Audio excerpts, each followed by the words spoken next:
gini lah, sebenarnya Mas Tanto itu di desa itu juga semacam membaca ensiklopedi gitu. Ya.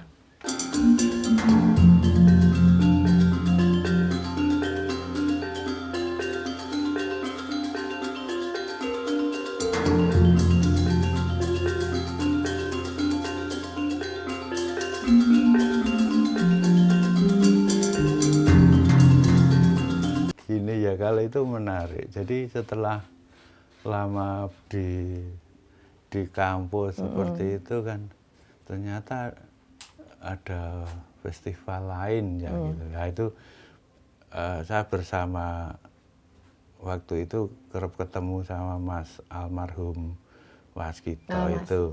Ya, saya dikasih buku gitu terus. Saya baca-baca buku ini kok menarik, terus kemudian saya menjadi terutama di venue-nya ini mungkin indah bayangan saya gitu. Jadi belum pernah sebelumnya? Belum pernah kepikiran bahkan belum pernah tahu ada festival 5 Gunung itu? Ya, dengar ya dan kami juga pernah pentas dengan Mas Mugiono itu pentas di. Saya dulu kan tim artistiknya Mugiono. Oh iya, berarti terus saya pentas pernah ke sana, berkunjung ke sana, ketemu Mas Tanto dan sebagainya. Kemudian saya coba masuk pelan-pelan dengan Mas Waskito itu. Saya dikenakan terus saya kalau bisa masuk, oke, nggak masalah Mas gitu. Tapi ya saya heran aja Kak, karena mungkin ada teman-teman yang lain yang mental gitu loh sampai di sana. Ada yang begitu juga. Kalau saya ya diterima apa adanya oleh mereka dan saya menjadi senang menjadi orang desa dan mereka kadang-kadang silaturahmi gitu. Kerap dolan mereka datang ke sini berbondong-bondong tidur di sini tempat gitu dan saya ke sana kemanapun itu nggak masalah. Satu kali saya pernah ke tempatnya Jono itu di Sawangan itu jam 2 malam gitu ya sudah diterima. Ya sudah diterima dengan kemudian saya ketutup tempatnya Mas Bambang itu juga begitu, Mas Itras itu malam-malam gitu dia ya ini teman-teman.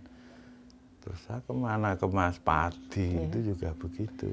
Jadi Pak Joko di sana seperti menemukan keluarga baru ya Pak. Iya. Pak Joko ya. Saya menemukan teman baru dan teman tuh klik gitu loh, ada ininya dan enaknya ketika saya mengadakan punya tadi event-event gitu saya tinggal kontak mereka aja gitu. Mas aku diewangi gitu. Ini ya saya minta ini gitu. Langsung, ya sudah masuk gitu. Berangkat. Sudah gitu. Menarik. Itu yang jadi jaringan itu ternyata sangat penting dan itu menjadi sebuah solusi untuk mencapai cita-citanya itu. Ya, ternyata jaringan itu. Kata kuncinya gitu. Jaringan. Kemudian kalau ketika berbicara Festival 5 Gunung secara keseluruhan, kalau dari kacamata Pak Joko, kan ini tahun 2020 ini meskipun daring ya kemarin itu meskipun ada pandemi ini tetap berjalan. Nah mungkin sudah ke 18 kalau nggak bahkan ke 19. Itu apa Pak Joko yang menurut Pak Joko kok bisa Festival 5 Gunung itu bisa long lasting gitu, bisa lama gitu, penyelenggaranya bisa tahun ke tahun, terus bahkan semakin tahun semakin rame. Itu kan Pak Joko. Apa tuh magnetnya di situ tuh? Ya bagi mereka kan sebenarnya saya melihat dari kacamata saya sendiri ya. Mereka kan menjadi teman-teman 5 Gunung tuh ruang potensial untuk menjadikan dirinya itu ini aku bisa kalau di sini. Tetapi ketika tanpa festival itu tidak mungkin dia akan muncul. Bahkan desanya pun kan tidak mungkin terekspos oleh media dan sebagainya. Tetapi dengan festival itu kan dia punya menjadi punya kekuatan lain gitu. Di samping itu kan kalau kita pahami ininya ya, rohnya festival itu kan sebenarnya karena sebuah ini aja, kepercayaan, esensinya saya di situ. Tanpa ada itu maka sebuah kontinuitas atau apa istilahnya, keberlanjutan dari festival itu mungkin juga tidak masih apa, kita ragukan juga gitu. Jadi ada unsur apa, kepercayaan tadi ya, berarti ada kata iya. di situ. Di situ itu anunya, bahkan itu menjadi kata kunci mereka. Di pelopori ya kita tidak bisa lepas pasti yang namanya Mas Tanto Mendut. Nah itu menurut Pak Joko, seberapa besar pengaruh Mas Tanto ini ke komunitas Lima Gunung yang lebih luas, yang lebih menyeluruh? Apakah benar apa menurut Pak Joko? Ya udah, ini karena apa ya? Ya semua saling berkaitan pasti, tapi oh iya memang tidak bisa lepas dari Mas Tanto Mendut, atau ada pendapat lain? Ya gini lah, sebenarnya Mas Tanto itu kan di desa itu juga semacam membaca ensiklopedi gitu. Ya. Mas Tanto itu di sana kemudian menemukan pengetahuan-pengetahuan yang kemudian disarikan. Ketika disarikan, ya uniknya Mas Tanto itu bisa merangkul mereka. Dan ini Mas Tanto ini menjadi panutan bagi mereka. Kalau orang mengatakan agen of change-nya itu, tapi kalau ini panutan, ini lebih anu gitu loh. Dia itu lebih manusiawi gitu loh, gitu. Jadi wong sing dinut gitu loh. Panutan itu kan wong sing dinut yang masuknya itu lebih ke hatinya, ke hati teman-teman gitu. Itu. Cara beliau ya, cara Mas Tanto untuk bisa masuk ke anggota-anggotanya itu, ke komunitas. Itu sangat luar biasa. Saya kira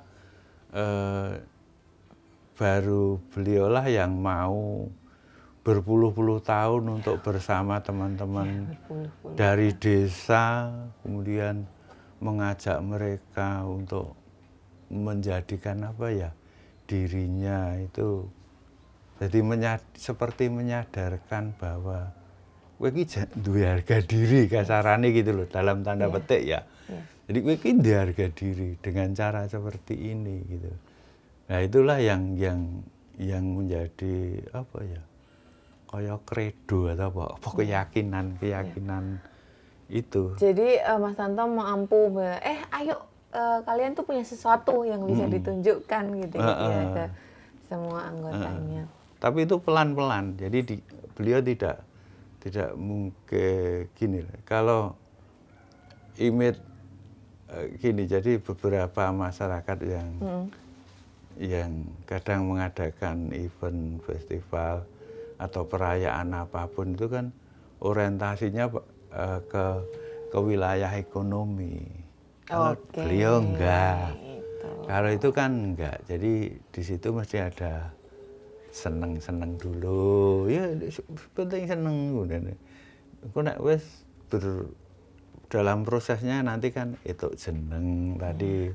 Desa-desa itu menjadi populer, diangkat media, kemudian baru itu jenangnya ini kan dapatnya tidak di festival itu, malahan pada sisi-sisi yang berbeda gitu loh. Nah itu teman-teman dapatnya di situ. Jadi mereka itu hari-hari ini adalah sudah menikmati jenangnya. Tapi kemarin belum. Jadi gitu. Justru apa, bahkan wani tombok saya ya Pak, mungkin bahasanya. Oh mereka, iya mereka kalau persoalan ekonominya itu tidak begitu digagas lah, itu yang tapi mereka kan punya modal lain, modal sosialnya itu sangat kuat di sana. Modal sosial. Ya modal sosialnya kuat, kemudian apapun ada sebuah kesadaran dari masyarakatnya juga bahwa apa ya, prediksi kalau event nanti di sini kami bisa begini, kami menjadi bangga, dan sebagainya itu semua ada, mimpi itu ada semua. Sekarang contohnya gini aja lah, satu saat ya 5 Gunung itu kan tidak pernah mengundang yang namanya pejabat pemerintah gitu loh. Dan undangan itu tidak mungkin akan resmi diberikan ke Pemda atau di mana itu. Tapi mereka itu dihadiri gitu loh. Lah kehadiran beliau-beliau ini kan bukan sebagai pejabat atau oleh teman-teman temu itu kan bukan sebab, tapi Anda sebagai seseorang yang apa ya, punya popularitas dan sebagainya. Bahkan ada tokoh-tokoh lain lah, tokoh-tokoh masyarakat lain yang juga hadir di situ gitu loh. Nah itu kan tadi kembali ke pejabat tadi, kalau dia hadir di satu tempat, biasanya kan persiapannya itu dari RT, RW, kelurahan lah, kecamatan sampai kabupaten tuh mencoba ini ya, gimana ini supaya baik, sukses. Tapi oleh teman-teman 5 Gunung itu kan santai saja gitu loh. Ya sudah, nanti duduknya di sini. Toh beliau-beliau juga tidak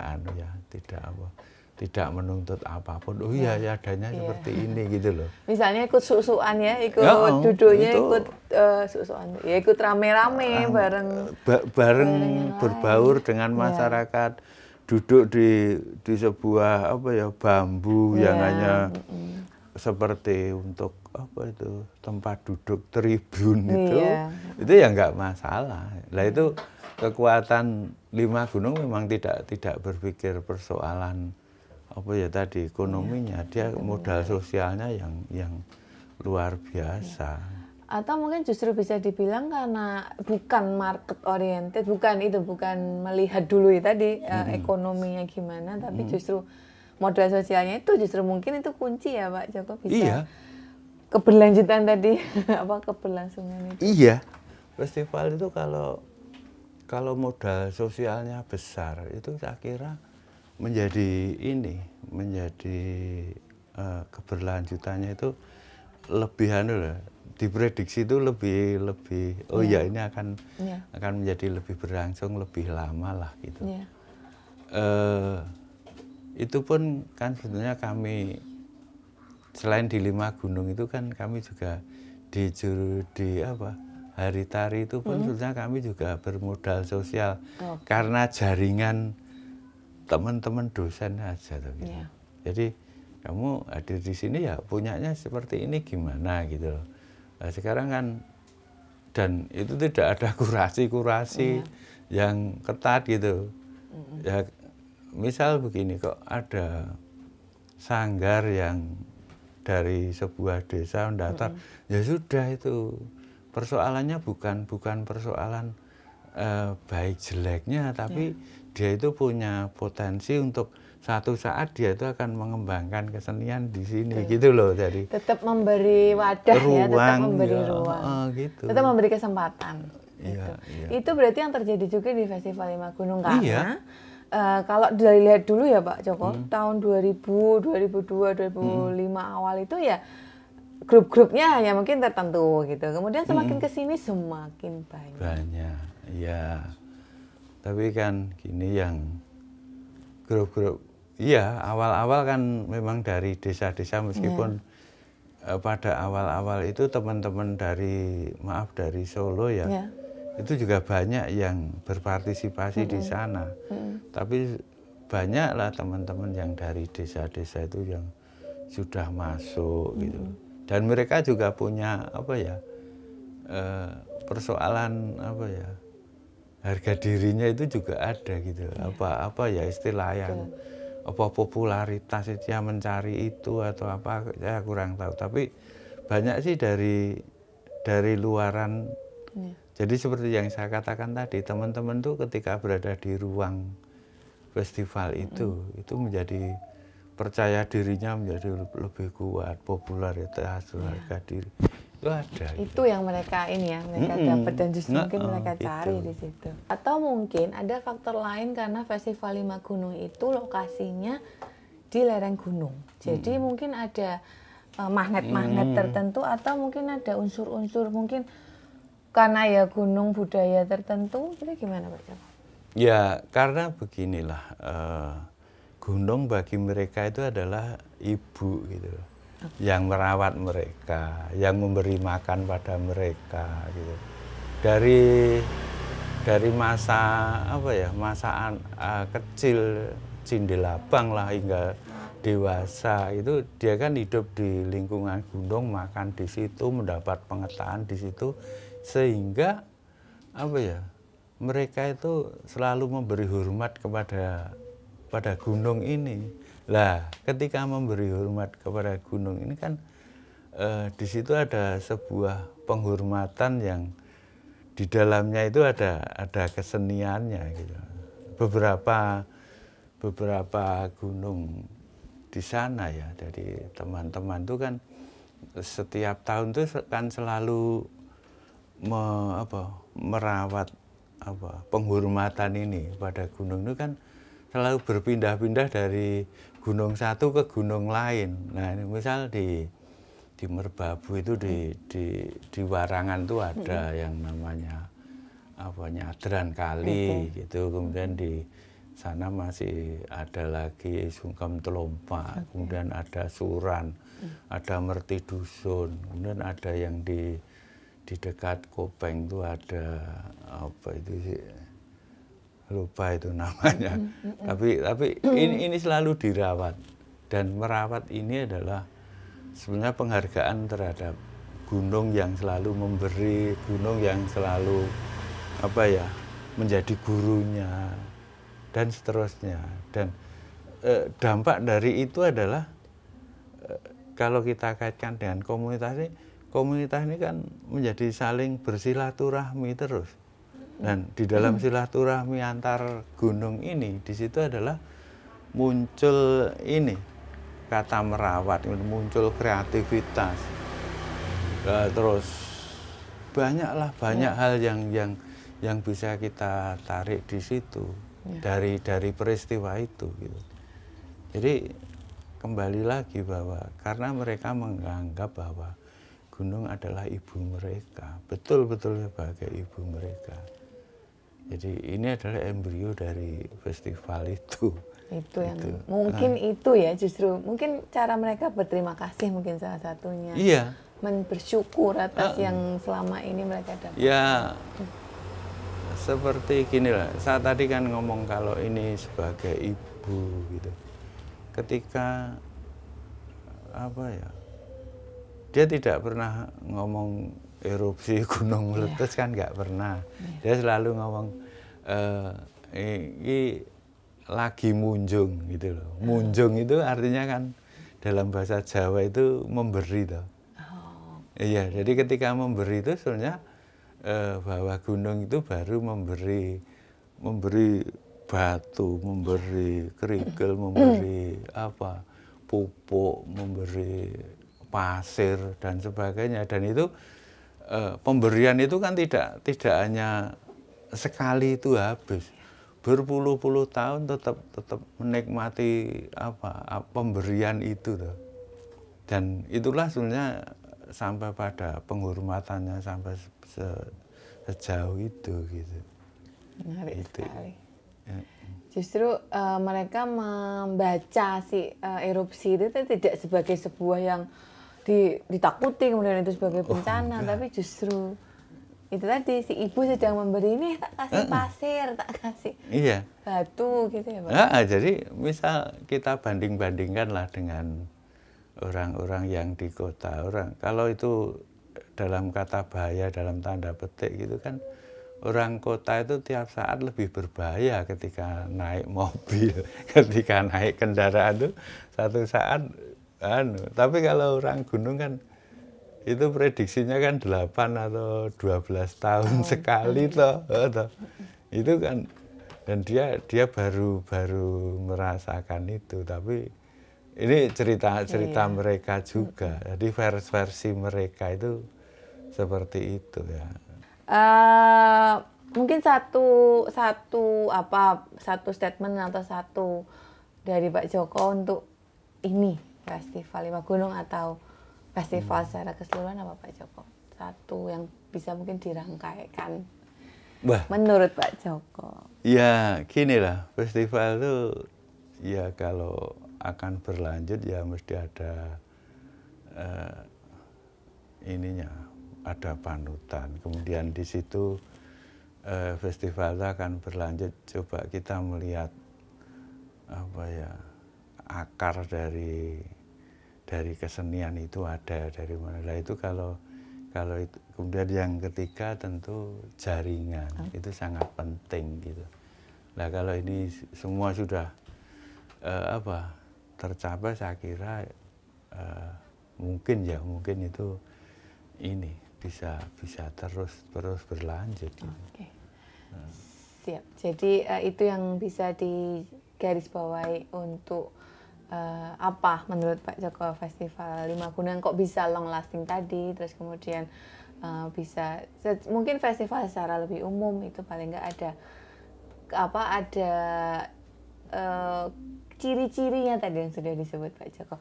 Terima kasih sekali Pak Joko atas diskusi yang menarik untuk membahas Festival Lima Gunung ini. Nanti lain waktu kita obrolin lain hal soal mungkin pengalaman Pak Joko yang lain. Terima kasih Pak Joko. Matur nuwun, sami-sami.